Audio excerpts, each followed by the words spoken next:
که میبینید در پشت سر ما پل محمد حسن خان بابله، پلیه که به پاس همکاری مردم بارفروش با محمد حسن خان و همراهی اونها این پل ساخته شد.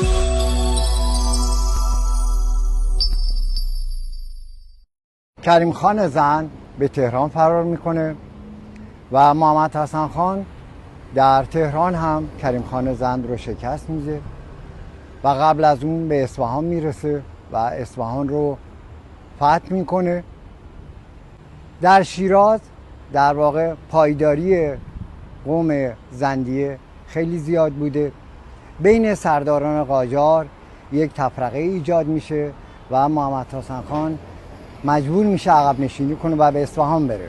متاسفانه این عقب نشینی ها و شکست ها پیاپی ادامه داره تا اینکه در استرآباد اون رو محاصره میکنن و میکشن و به همراه پسر 10 سالش آقا محمد خان قاجار به دربار زندیه میفرستن. پلی که میبینید در پشت سر ما پل محمد حسن خان بابله، پلیه که به پاس همکاری مردم بارفروش با محمد حسن خان و همراهی اونها این پل ساخته شد. قبل از این در دوره غزنویان پلی چوبی در اینجا بوده که حتی تیموریان از این پل یاد میکنن و بعدها به دستور شاه غازی پل آهکی در اینجا ساخته میشه و خیلی هزینه میکنن.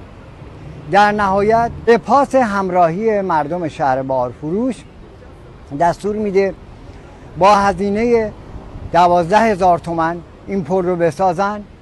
طول این پل از 140 متر و عرض اون 6 متر و ارتفاعش از سطح در واقع میشه گفت رودخانه 11 متر.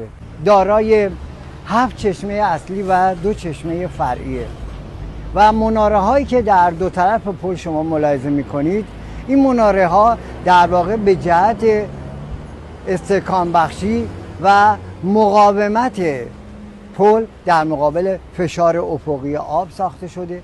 در مساله این پل در واقع از آجرهای که در ابعاد تقریبا 30x30 بوده و برای مقاوم سازی اون که مبادا آب ملاتون رو بشوره از ساروج در ساخت ملاتون استفاده کردن.